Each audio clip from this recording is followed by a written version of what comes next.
Merci beaucoup Isabelle, bonjour à tous, merci à l'ARS, la docteur Viard, Madame Le Seine, merci à toutes les équipes qui sont là. C'est un vrai plaisir de vous accueillir pour cette 16e édition des journées de l'Association francophone de remédiation cognitive qui œuvre depuis début 2009, quand elle a été fondée, sur le renforcement des capacités des personnes en prenant en compte les troubles cognitifs qui sont souvent laissés de côté. Les pionniers sont dans la salle au premier rang. Et on veut continuer à agir dans ce sens-là parce qu'ils sont encore sous-repérés et sous-traités et que ça a vraiment une importance capitale pour leur permettre de se saisir de leur destin. Alors nous avons un beau programme avec des orateurs éminents aujourd'hui du continent, de Corse. Nous aurons une première session sur le déploiement de la remédiation cognitive sur les territoires, donc la province du Québec au Canada, la Suisse, avec Pascal Vianin, lui, il a tout un pays, pas seulement le canton de Vaud, toute la Suisse. La Tunisie, avec Asma Bouden, et puis la Corse, avec Laura Chauchillon, du C2R2, le Centre référent de réhabilitation psychosociale. La pause sera toute petite, on enchaînera en fait directement. Je propose qu'on prenne peut-être un petit temps pour synthétiser ce qu'on aura appris de ces 4 orateurs, pour voir quelles sont les règles pour déployer de manière satisfaisante la remédiation sur un territoire. Et ensuite, nous aurons des exemples d'accès aux soins de réhabilitation psychosociale pour les personnes avec un TSA en addictologie au sein du secteur de psychiatrie générale, déjeuner sur la terrasse, et l'après-midi, vous aurez le choix entre 2 ateliers à 14 heures et 2 ateliers à 15h30. Donc vous voyez, un atelier sur les hallucinations, un atelier sur l'alimentation, ensuite, après une petite pause, un atelier sur l'engagement des personnes dans les soins, un atelier sur les troubles sévères de personnalité et leur établissement. Et nous nous retrouverons ici pour discuter globalement. Donc tous les éléments de discussion qui n'auront pas pu apparaître à la fin des séances, que ce soit les séances plénières ou les ateliers, nous pourrons les discuter ensemble à ce moment-là. Nous sommes dans une salle qui est confortable, où on se voit bien. Donc je pense que ce sera une belle occasion d'échange. Alors là, je vais juste vous dire quelques petits mots sur 3 domaines qui me semblent importants. Un petit point sur la pérédance en France actuellement. Et c'est d'autant plus important que nous avons un projet de diplôme de pérédance avec l'Université de Corté. Pour l'instant, ça reste secret, mais je vous le dis là entre nous. J'espère que ça aboutira. Un petit mot sur Réabase et la prise en compte des troubles cognitifs en France. Et un petit mot sur le nouveau MOOC du Centre ressources de réhabilitation psychosociale. Alors ça, ce sont les résultats d'une enquête qui a été menée avec le CCOMS. Le Centre ressources de réhabilitation psychosociale et le CCOMS, nous avons recueilli environ 285 réponses. C'était des réponses libres, c'était diffusé par les réseaux, par Internet, par email. Et l'idée, c'était de tracer le portrait des gens qui exercent la fonction de père aidant actuellement en France. Donc vous voyez que la plupart ont entre 38 et 50 ans. Ce sont plutôt des gens qui ont un niveau d'études élevé, qui ont au moins un master, et ce sont plutôt des femmes. Vous avez les 3 informations là. Ils ont plutôt été formés soit à l'Université Paris 13, à la licence médiateur de santé père, soit à l'Université Lyon 1, c'est le diplôme pérédance en santé mentale et neurodéveloppement.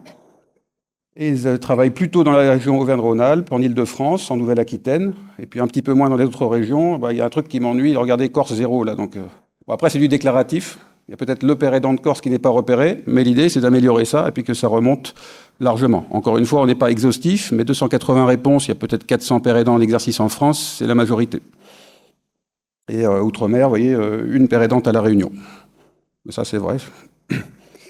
Ensuite, ils sont surtout salariés, vous voyez, dans l'immense majorité. Certains font du bénévolat et touchent la hache, et certains sont demandeurs d'emploi. En tout cas, la majorité sont employés plutôt dans des hôpitaux publics, dans des associations ou des structures médico-sociales. À mon avis, le menu déroulant n'était pas bien fait, ça se recouvre. Donc c'est plutôt du sanitaire ou du médico-social avec une fonction de salarié.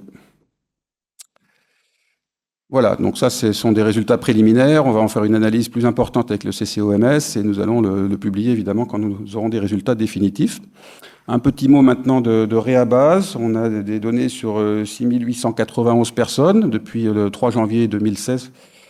Lancement de la cohorte, et vous voyez, ce sont des gens qui sont plutôt des hommes. Ça, c'est donc la population qui est suivie dans les centres de recours de réhabilitation psychosociale en France. 6 sur 10 sont des hommes, 4 sur 10 sont des femmes. Et le problème qui est assez choquant, c'est qu'ils accèdent beaucoup trop tard aux soins de réhabilitation. Vous voyez, 33 ans en moyenne. 33 ans en moyenne, 12 ans d'évolution de la maladie. Et puis vous voyez les diagnostics.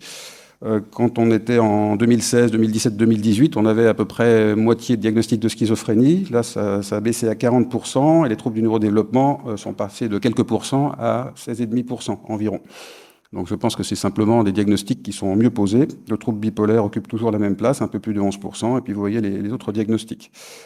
Et malheureusement, ça vous montre ce qui se passe en France, c'est-à-dire que les gens sont beaucoup trop hospitalisés en moyenne. 6 891 personnes en moyenne hospitalisées 5 mois. Et ça n'a pas baissé depuis 2016. Donc ça, moi, ça me choque beaucoup, d'où l'idée de transformer le secteur, bien évidemment.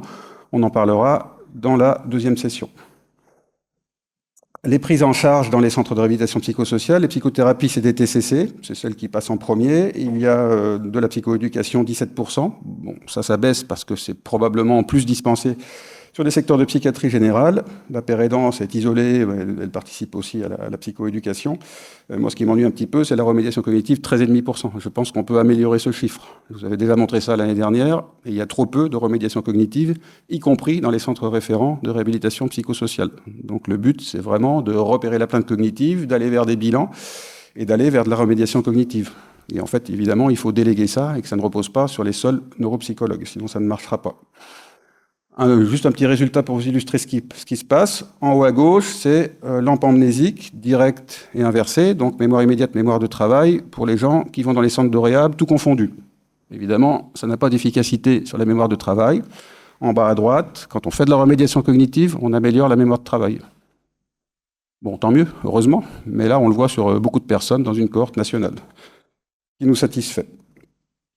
Alors un petit mot sur ce MOOC qui va sortir début 2025, savoir pour agir sur ma santé mentale. Ça va venir compléter l'e-learning qui existe depuis 2018 sur les sites du Centre ressources de réhabilitation psychosociale, avec quelque chose qui sera plus ludique, plus interactif, plus direct, plus moderne, donc pour toucher le grand public si possible, mais toucher aussi les professionnels qui ne veulent pas regarder 35 heures de film avec les QCM qui vont derrière.